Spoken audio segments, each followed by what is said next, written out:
geng SOP, Solo Oligarki Parcok. Bahaya sekali nih podcast. Katakan, wah ketika saya di dalam saya nggak bisa ngomong apa-apa, nggak bisa ngundang oposisi dan sebagainya. Nggak gitu juga gitu loh. Prabowo memberikan dia bicara, oke aku datang. Kecuali tidak bebas bicara, aku nggak datang. Perjuangan, kalaupun saya hilang, memang udah selesai. Manusia merdeka, Bapak Said Didu. Nih, oposisi rezim terkuat di bumi. Ini saya ngundang juga saya pusing. Tapi abang ini luar biasa karena dia tuh tahu banyak rahasia negara ya. Bahkan kemarin kalau saya kan di Kementerian Pertahanan ya bang. Saya mau nanya pertanyaan ini aja bang ya. Kita ngobrol santai ya bang ya. Menurut abang harus reshuffle nggak bang?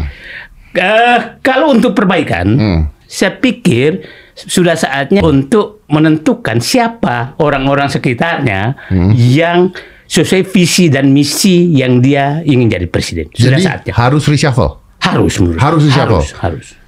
Termasuk saya di reshuffle bang? Pertanyaan saya justru Bung Deddy merasa ada manfaatnya nggak di dalam? Kan pertanyaan itu yang kurang aja. Ada. Kalau merasa ada. Salah satunya adalah mengundang Anda ke sini. Nah, ini yang pekerjaan paling berat. Berat banget mengundang Anda ke sini. Berat banget ini bang. Saya bilang diundang oleh Deddy Kobusier. Saya sholat berkali. Apa ini diundangnya? Dalam rangka apa gitu? Dalam rangka diundang. Tapi dapat saya ini dari staf bahwa Bapak bebas saja bicara. Oke, aku datang. Kecuali tidak bebas bicara, aku nggak datang. Bapak bebas bicara, bebas. Bebas bertanya. Betul. Siap. Habis itu saya yang dipanggil. Ini kan yang Anda mau ini kan. Ini kan yang Anda mau kan. Prosedur kayak gini kan. Ini yang Anda mau kan. Oke, kita kasih. Oke, Bang. Jadi siap. Menurut Abang harus reshuffle? Harus. Punya nama Bang yang di reshuffle Bang? Saya melihat kan catatannya ada. Catatannya banyak. Saya punya nama. Visi Prabowo kita harus tahu. Apa sih Pak Prabowo mau jadi presiden? 20 tahun dia berjuang untuk jadi presiden. Sederhana kok dia. Apa itu Bang? Dia hanya menyatakan 3 hal aja biar publik nggak terlalu ribet. Satu, dia menyatakan negaraku kaya, kenapa rakyatnya miskin? Betul. Artinya sumber daya alam dong. Betul, sumber daya alam. Korupsi dong. Korupsi. Ya kan? Yang kedua, dia akan menyatakan saya ingin ekonomi yang dikuasai oligarki konglomerat kembali ke rakyat. Oligarki? Ya.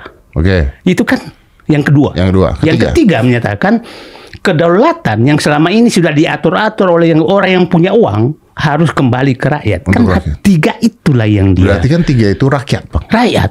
Nah, orang-orang yang memikirkan dirinya selama ini itu harus keluar. Pernah nggak sih kita mendengarkan Erick Thohir memikirkan rakyat? Pernahkah kita mendengarkan Airlangga Hartarto memikirkan rakyat? Aduh, gua kenal lagi tuh 2 orang. Pernah nggak Bahlil memikirkan rakyat? Tapi kan pernah Bang, mereka kan pernah bilang ini untuk rakyat, untuk itu ini. Untuk rakyat, iya kata dia. Tapi faktanya dibagi-baginya ke atas. Contoh, tambang itu dibagi kemana?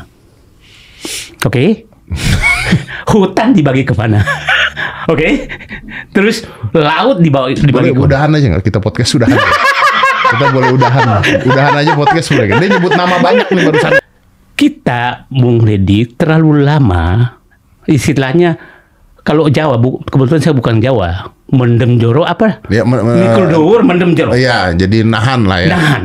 Itu yang membuat bangsa ini semakin jauh penyimpangannya. Karena terlalu lama kita memaklumi itu. Emang Pak Erick Thohir jelek, bagus kan? No? BUMN gimana nasibnya? Nggak tahu, saya nggak di BUMN. Hancur kan? Hancur. Nah, terus yang dilakukan membagi-bagi jabatan yang nggak jelas.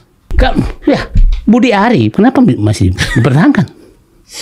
Ya, orang-orang yang kontroversial, agar 3 hal yang diinginkan Prabowo itu rakyat yakin bahwa Prabowo memang mau lakukan perbaikan. Abang yakin Budi Ari korupsi?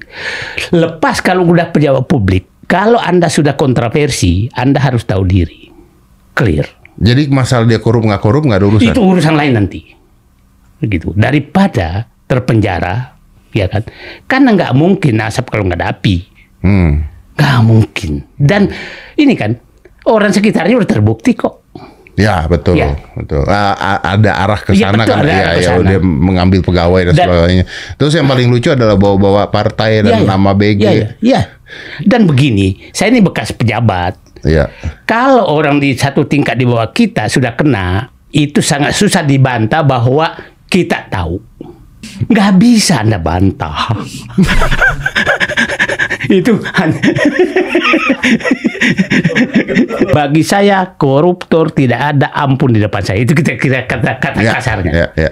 Kata-kata kasarnya. Dan saya menyatakan hanya itu cara untuk Pak Prabowo menyelesaikan masalah bangsa.